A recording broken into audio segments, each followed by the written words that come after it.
Oui, ça fait quelques mois qu'on est déjà sur le pont, on a fait un peu de vente emportée, les équipes sont en place, on a investi aussi un peu, on a eu l'occasion de faire des travaux justement, hein, qu'on n'avait pas forcément le temps de faire. Donc là voilà, tout le monde est sur le pont et la réouverture fait du bien au moral, fait évidemment du bien au porte-monnaie aussi parce que 7 mois de fermeture c'est toujours un peu compliqué. Et puis là, je crois que les rendez-vous sont là, les clients sont au rendez-vous, donc c'est plutôt positif. Alors forcément, on aurait préféré une ouverture complète, mais ça va nous permettre au moins de passer une transition entre que la terrasse et la salle de restaurant. 50%, c'est toujours mieux que rien, et ça nous permettra effectivement les temps un peu maussades ou les jours de pluie de faire rentrer nos clients à l'intérieur, ce qui n'était pas possible jusqu'à présent, quoi. L'horaire aussi, ça veut vous permettre quoi, de faire un deuxième service? Au moins un vrai service. 21h, on était sur un petit service qui était plutôt de l'ordre de l'apéritif. À 23h, on pourra faire au moins un vrai service, même pour les bars. Ce serait quand même plus sympathique de pouvoir terminer son verre tranquillement, puisque là, à 9h moins 10, 9h moins le quart, les clients commençaient déjà à partir, donc c'était vraiment très contraint comme horaire. L'hôtellerie, c'est plus compliqué? Oui, l'hôtellerie, malheureusement, ça mettra certainement un peu plus de temps à repartir, puisqu'on travaille toujours avec une année de décalage.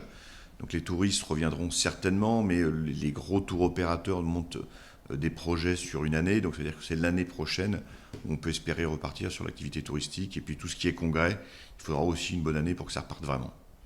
Et les 7 mois d'arrêt, vous pensez qu'au niveau de certains petits restaurateurs, de petites entreprises, c'est un coup dur, ça?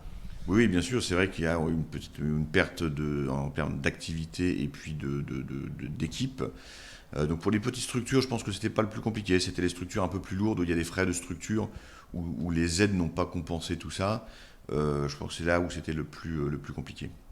Et au niveau des banques, ça se passe comment? Oui, alors c'est vrai que maintenant on avait aussi ce qu'on appelle les autorisations de découvert qui sont en cours de renégociation parce que voilà, les bilans de l'année précédente seront forcément plutôt mauvais, voire très mauvais. Et donc c'est vrai qu'il va falloir renégocier avec les banquiers. On a la chance d'avoir un banquier qui nous accompagne, mais c'est vrai qu'il va falloir fortement revoir et restructurer peut-être aussi les dettes, parce que le PGE est toujours présent dans nos bilans, et que le PGE qui commencera à s'amortir l'année prochaine, il faudra le rembourser. Je pense que ce sera trop lourd pour beaucoup d'établissements.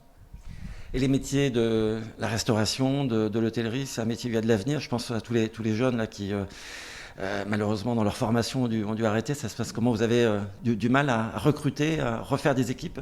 Oui, c'est un petit peu compliqué. Je pense qu'il va nous falloir plusieurs mois pour recalibrer l'ensemble des équipes. Maintenant, je pense que c'est un métier, on a besoin de convivialité. On s'en rend compte, là, dès qu'on ouvre les établissements, il y a la queue devant les établissements.